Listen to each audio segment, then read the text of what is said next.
Hey, so while the countdown was going, hey, it's good to see you. Good to see I you. was I was going. How do TV news reporters actually start the news? And I think they just get into it because they got like a script. So we don't have a script. But yeah, welcome to Swimpros news. You You don't guys need a know. script. Now we don't need it. We got Yule and we got myself. What we're gonna do, like, we're gonna be very consistent with that. So every Thursday at this time, we're gonna go live on all platforms, and we're just gonna discuss like the latest developments in the world of competitive swimming, I guess. And we're gonna share like the mistakes that we make along the way, the lessons that we're learning, what we see, what works really well from like camps, from our online mental training, from pretty much everything. Just sharing our experiences and lessons that we're learning along the way. Does that make sense? We wanted to start and talk about the European champs short course in Poland. Yeah. What you got? Yeah, I would say focus is as we've been seeing these last couple of years, right? I mean, it's increasingly just showing that if you don't have good underwaters, you're nowhere close to being top. And with top, I mean like first 16, maybe even qualifying, right? So underwaters. First thing, maybe first topic. I think it's a great topic to start off with. Anyways, um, we focus a lot on it in our trainings, camps, whatever we do.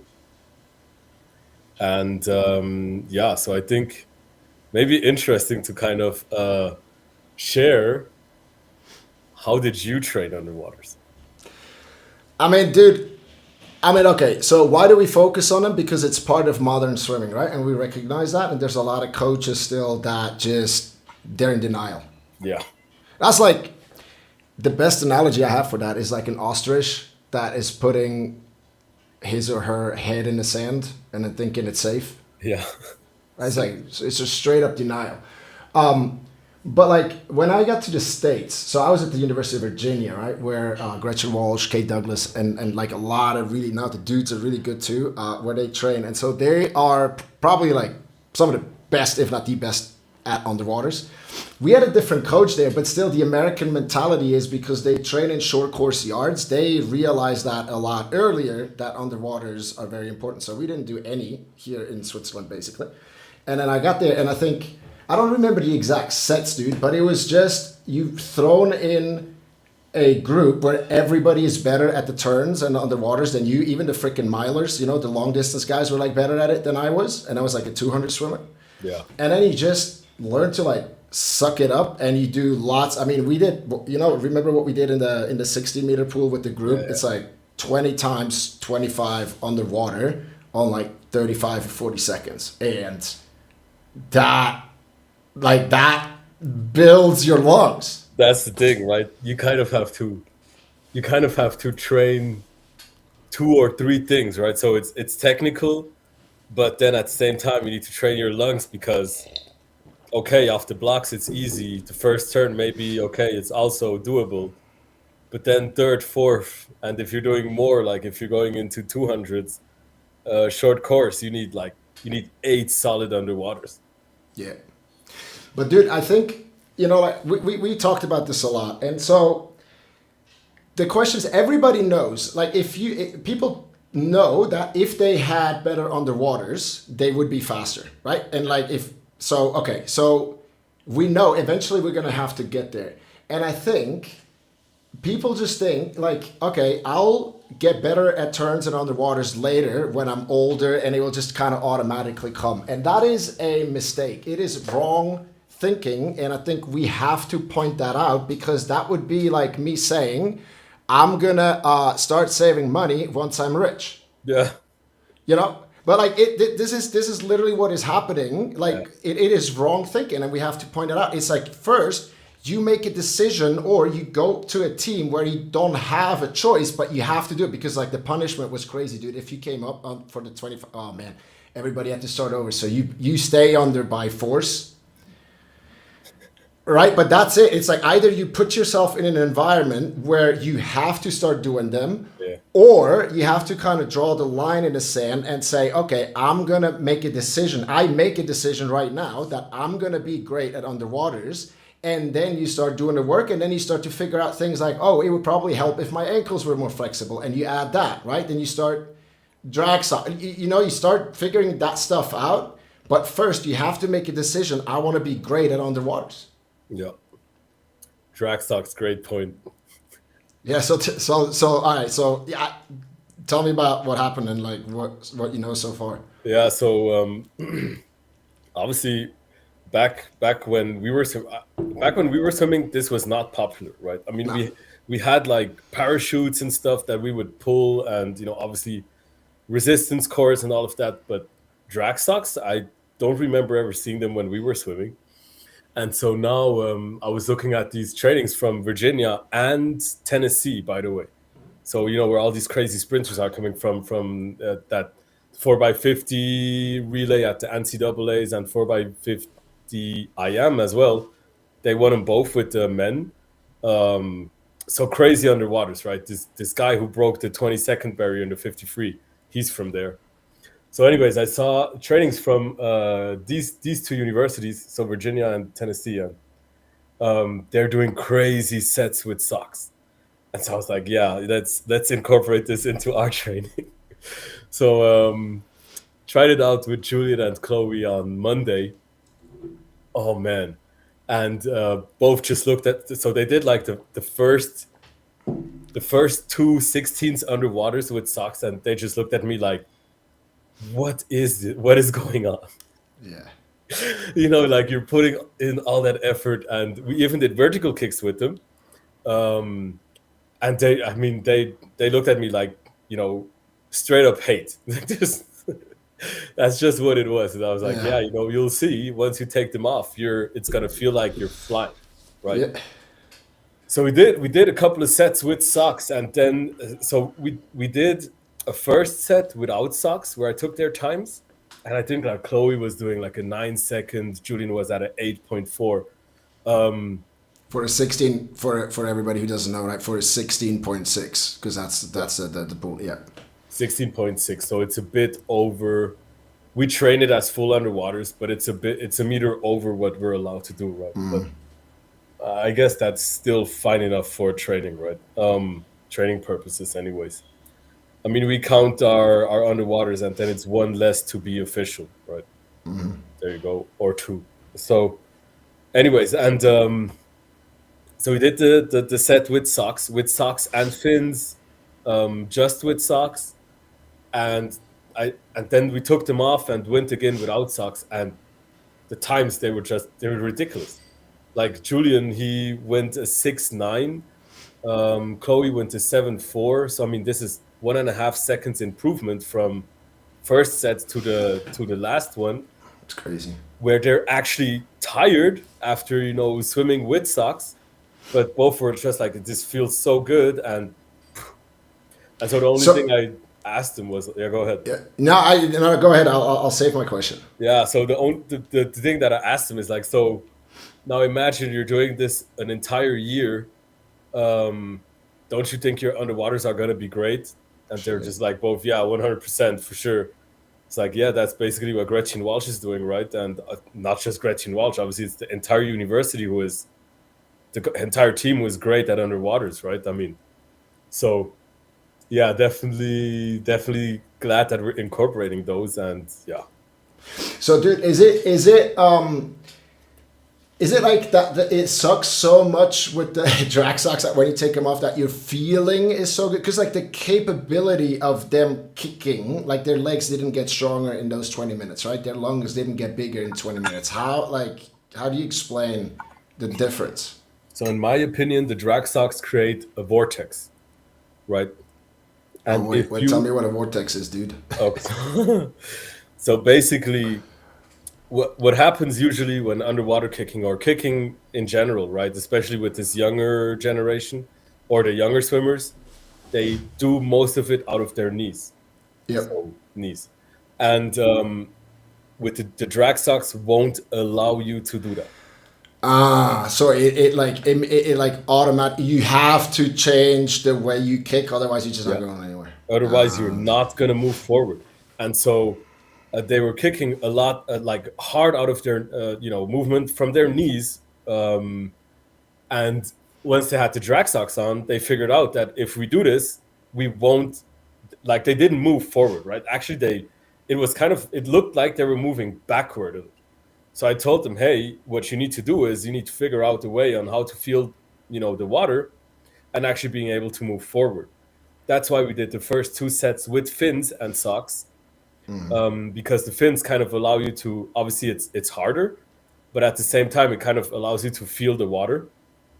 And they did that when they took off the fins. They kind of knew what to do on how to move forward, and it instantly showed when they took off the socks. They kept that movement going, and it just looked way better. Like, there were hardly any more knees. They figured out that they had to start their undulation with chest area and Yeah, not just with their legs. yeah, So what happened in the end is just like, the entire movement, you saw them moving, their arms started moving more, right?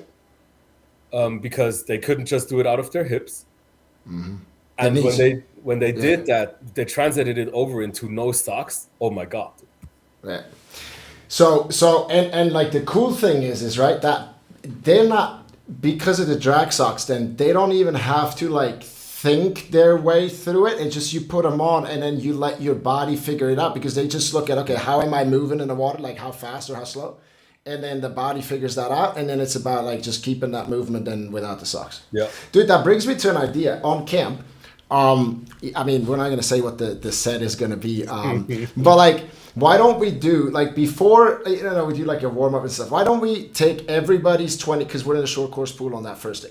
Why don't we take everybody's 25 underwater fly kick? So we give them a warm up so they're like ready for that, and we take everybody's 25 underwater fly kick. And then at the end of the camp, after doing all that, because then, right, we're going to take that again and Yeah. we see what actually happened, right? So then we know about the speed. So that doesn't say, okay, we're also going to train their lungs and everything, that it can do it multiple times, but at least we know the speed. And then, because like what we see is that the really, really good teams like University of Virginia in America, a lot, Sterling University, we have a guy from Sterling who's coming to camp. They have been using it, right? You have like the Jack McMillan, you have like all these like super, I think Scott Duncan, like a lot of good swimmers. Yeah, right, Sterling. So they use it. So then the swimmers can kind of go back to their coaches, because again, like at least like the coaches we speak to and the teams we see, like basically nobody's using them. Oleg. All right, well, that's one, but we know like 100 coaches, right? Yeah, So that's true. But at least one, yeah, all right, well, Give good him for him, credit. right? Yeah, Oleg is awesome. Anyway, Yeah, exactly. but then the swimmers can go back to the coaches and be like, hey, this is this is what it looked like before camp. This is what it's after. This is kind of what we did. This is why I think drag socks work. If they work, we'll find out. We'll find out. But that would be a pretty cool thing, because then they have something in their hands, and then we can show everybody's time and kind of run it through Excel and kind of see, hey, that was the improvement, in like 10 days.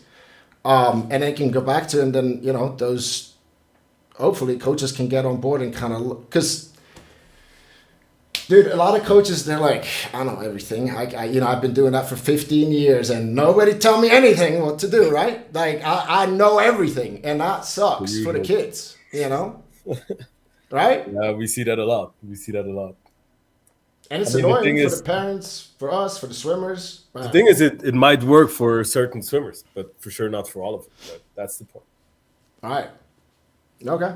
All right, but do we want to do that on the first workout? Yeah, we can always debate if you want to do. We should do maybe 15 and 25. All right. Maybe. Because in the end, I mean, we're going to be training mostly 15s, right? Yeah. Okay. We can do both. I mean, it's not Probably. like. But I think like, yeah, because in the US, it's 25 yards, right? Yeah. 25 underwater with socks is like, that's deadly. Oh, I meant like measure them Yeah, without I know, socks. without socks. Yeah. Yeah. Yeah, we'll see. We'll figure something out for sure. guys, we got like so many fun, good ideas. We'll see how many for the camp. We'll see how many we can actually implement and stuff. But yeah, so it's gonna be good. Let's quickly transition into the 5 day challenge that we announced like pretty much a day or two ago. Because that one, what we thought is like, okay, most of the work that Yul and I do is done with the swimmers, right? Because the mental skills, you cannot buy them for your kid. You cannot get them anywhere, or like, you can't give it to them. They have to learn these skills, right? You with me? You're with me, right? Yeah, Yes. I'm Yeah. with you. Yeah, I got it. Right. So like they have to go, they have to suffer, they have to go through the pain, they have to go through the disappointments and all that to build their character, and nobody can do it for them. But that being said, if your kid lives at home, even if it doesn't live at home, but like for the swimmer, the environment that we're in is hugely, hugely important. Actually, that's true for everybody, right? If you're in a solid environment, ambitious environment stuff, you will flourish a lot more than if you're in a environment where everything kind of sucks. Okay? And so what that means for the swimmers though, if they live at home, you as the parents, you are their biggest influence. Okay? The coach is important, the parents are important, siblings, teammates, and then maybe people like us who kind of come in from the outside to help along the way. And so what you do at home and how you do it is very important for the swimmers. And we're not here to like teach you about parenting, because like my daughter's 2 years old, so you know a lot more about parenting. But I can just, for example, right, when my daughter she started having like tantrums. You haven't seen one yet, I don't think. She's kind of like well behaved when you're here. But like in that moment, what my brain is doing, I will rationalize. And last night, right, she didn't have shoes on, but she wanted to walk from the car to the house. And I was like, no, because you don't have shoes on. It was wet. And she had a huge tantrum because she wanted to walk. And then I was starting to explain to her, hey, it's because you don't have shoes on and all that, but that does not work, right? And then my wife, she's very, she reads about the stuff on Instagram, and there's so many good tips, little tips, why an explanation doesn't work, because they're not hearing it in that moment. And we're like, oh my God, that makes so much sense. And there's a different way to handle that situation. And I tried it, and it works like magic. Like, okay. And it's literally, it took me like 2 minutes to read that thing, right? Huge benefit. And so it's the same kind of thing with this. We will just, everything that we've learned in the last 6 years of doing that, working with world record holders, talking to nutritionists, like just having a lot of experience. And we're going to pack that into a 5-day challenge where we're going to go live for like 45 minutes live on camp in Tenerife with the swimmers there, right? And we'll just give you everything that you need to know to best support your children, right? Without adding more pressure, or then if you have teenagers, them going like distant and all of that. And I hope that you're really gonna love it. And now we just give you so much value. And we're gonna do that live every day. It's a 5-day challenge. And then we're gonna turn the video off, and then we're gonna do a little bit of, you and I, we're gonna do a little bit of extra work with the swimmers there, and give them like some actual like tools, how to do better in training and competition and stuff like that, right? So that's kind of the deal. And it's not free, it's $1.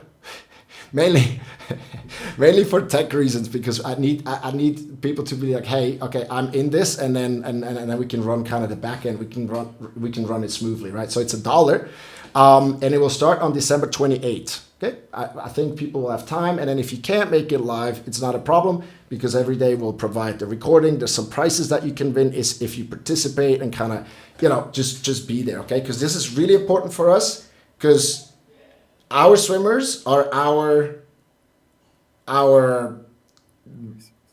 huh? I'm not gonna say it. No, I mean, they're like our passion, but like the better they do, the happier they are, the faster they swim, also the better our business looks, right? It's pretty simple. It's like a win-win. Yeah, and it's also what makes fun, right? I mean, that's kind of why we're doing it. This to see our athletes improve. I think that is the biggest motivation. And improvement doesn't mean, just times. It's also, just personal improvement, or even how they go, how they act around, like Levin, right? The feedback we get from him. Now he's like the team captain back in Dubai, and he's his support at home has changed, and his mom who is calling us and telling us, Yeah. hey, Text me you all the time. know, whatever you guys did, it worked. He's a completely different guy at home and stuff. So no more phones at the dinner table, right? Huge Yeah. difference. Yeah. So yeah, it Just just that entire journey, the entire thing that makes swimmers different, or their developments, just super makes us super happy. See that yeah. we're doing right things. And for the parents also, right? If a swim parent wasn't a competitive swimmer at a high level, oftentimes they don't really know, like they can guess, but they don't really know what their swimmer is going through. And so just shining some light and like understanding on, hey, what they're going through and all that will go a long way. And again, the goal is faster times, yes, for sure, but it's also to have a happier family life. That makes sense, because I'm a family man. Okay, I'll show you while Yul is off. I'll quickly No, my show camera you. just Oh yeah, it's okay. yeah. I'll just quickly show you like where to actually join the challenge. So we run this community on School. Okay, if you don't know School with a K, and basically you go on www.school.com/mindgympro. Right? And then you join there, you create a profile, you join the group, it's all free, and then you're in there, and I'll show you what this looks like. Okay, let me share my screen. So this comes up pretty well, I think. Okay. Oh, I just got to add Yule again. Give me a second. How am I doing that? Here. Okay, we're back. So this is the community. What it looks like when you're not in there, it's this, okay? And then you will have a button here to join the group. You create a profile. It takes like 30 seconds. It will check your email just to make sure that you're not some kind of bot or whatever. And then you come in, and then you see you have these tabs. On mobile, it looks a little bit, it looks almost the same, right? It's very intuitive. And then you have, we got like challenges in here. We got resources. You see we have a visualization challenge to visualize every single day and then confirm that we did it until the big meet before Christmas, for example. We got people can ask questions. We got polls where we just kind of figure out, hey, what do you guys need? So that's the community part. It's fun. We got some jokes and all that. So it's like a Facebook group, but a lot better, right? It's very alive, by the way. And at the moment, we got 370 people in there, swimmers, swim parents, right? But then you go to calendar, for example, and then here you have all our live calls that we do, okay? And you can just add them here. You can add them to your calendar. It's very intuitive. We got for everyone who comes in every Sunday, except like here we have a Christmas break, you can come in and ask us any question that you want, right? You just add it to the calendar. It's on Zoom, and you come in and we'll help you solve whatever, okay? And then you see the challenge starts here on the 28th. And how you actually get in the challenge, as soon as you're in, you go to the classroom, and then you click on that performance multiplier challenge workshop, right? We call it the performance multiplier, by the way, because the mental skills, in a way, not in a way, for sure, they multiply, leverage everything else that your kid is already doing, right? So we get better results and more happiness and more progress and all that without putting in more hours. That's why it's a multiplier, okay? And then you will say unlock for $1, and then you just click on that, unlock, and then you're on the inside, and everything is going to be explained. There's a 2-minute video that explains everything, and then you're in the challenge. Okay, super simple.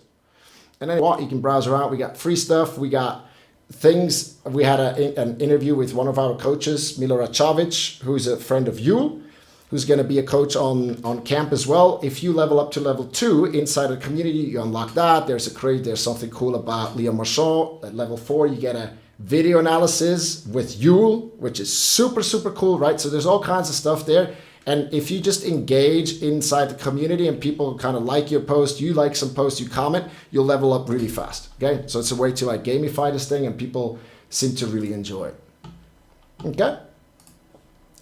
Cool. Let me see. Gotta add Yule back here. Yeah, you're here. Yeah, sorry about that. Something happened with my camera. I don't know. No worries. Okay, school.com/MindGymPro. Okay, it should be on all our socials. There should be a link to kind of just come in there and then have a look around. And if you need any help with it, just send us an email. I guess info@swimpros.com would work, or David@swimpros, or Yule@swimpros.com. Okay. Cool. Do we have anything else that we want to discuss this week, or are we good for the first edition here? Well, I do want to discuss some of our swimmers' kind of times. Okay. Like one of our swimmers, I'm not going to go into names, but she just shared with me her times before joining the program. So not camp, but the online program, right? And now and from now, right? So she just had nationals this past weekend. I think she joined us in like June or something like that. And if you look at the times, it's insane. Like, I mean, she went, or even later, she joined us in August. She dropped 4 seconds in the 100 free, 3 seconds in the 50, which is crazy. And I think we kind of have that everywhere, which makes me super proud of our swimmers, obviously. So yeah, just wanted to give kudos out to all of our swimmers. Times, good or bad, doesn't really matter, but you guys are doing a great job, and we are super proud of what you guys are achieving and doing. Yeah, That's true. keep And going. just in case, no, just it's always good to like kind of back it up. We got this thing where people post wins, this stuff. If you go here, you'll see like this is 3 days ago, 4 days ago. Happy weekend. There's the results, wins, 4 days. You see now. Okay, a lot of people have competitions now. Okay, that's true. But it's literally like they drop and drop and drop and drop. We got to run a poll on that too, man. We got to Yeah, for sure. figure out how like. I wish there was a way to like track, to be like a lot more analytical, because like you're the numbers guy anyway, but I like numbers in that regard too, because then you can actually like prove it, but it's so Yeah. hard to like pull out the data and it's so hard. Yeah, especially the data source, right? Because Yeah. there's like, okay, so we have swim rankings, then we have all of these different apps, right? We have Swimify. I mean, I Meet have them all here. Mobile. Yeah, Meet Splash Me. Mobile. Yeah, Yeah. everything. And some apps it's fairly easy to find swimmers and their results. Others is like it's horrible. Like Meet Mobile, it's horrible. It seems like for every year there's a new profile for a swimmer, and then you kind of have to go look for which profile to are what times on it. No, it's So bad. So bad. absolutely insane. And yeah, so we need to figure out a way on how to get over that and actually being able to kind of, if I had a database, I could write an algorithm and it's done, Yeah. right? Yeah. But because we don't really have a stable base, it's yeah, it would be super manual labor, Yeah. which I'm thinking about doing it for a couple of swimmers, but it's just at some point we have, in our universe, we're looking at around 400 swimmers, right? It's impossible to track all of them. Like if you think about just camps next year, we're looking at 200 swimmers, right? So Yeah. It would be dope though. Maybe we meet like some kind of tech genius or somebody who just, hey, yeah, if you know anybody, please connect us to him or her. the greatest thing is if we could actually create an app that just overviews all the swimming results. Yeah. Then we're back to the app. That's like Well, for now, right? down the line. For now, our plan is, well, we're going all in on the camps at Swimpros, because that has proven to be absolutely awesome. We're bringing in, I mean, we're talking to other world record holders, Olympic medalists and stuff to like kind of expand the coaching staff. Oh, so you're running a camp. So I can't, we have the official camps in August, and then we have the next one in October 2026, which is a brand new location in Alicante. It will be cheaper and stuff because Tenerife is quite expensive. But you run a camp in February, and then we're thinking about, I think we're going to do it, right? You're going to do it in April. The reason I can't join for that one is because my wife and I are pregnant, and the baby's due at the end of February. So I can't do that time. But like, do you want to say anything about that? Like, you know, what kind of swimmers you're looking for, like how many spots we still have and stuff? So spots wise, we sold two.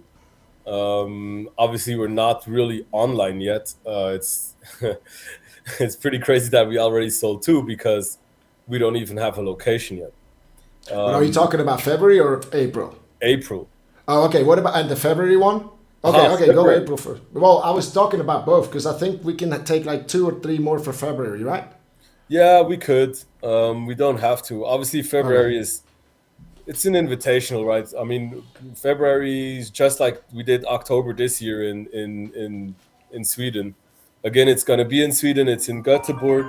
Um, we'll have right now we're at 10 swimmers, and yeah, I mean, let me just turn off my phone real quick. Well, just keep it at that then, because that like from Sweden, I got again, I wasn't there, but I got like so many amazing feedbacks from the swimmers.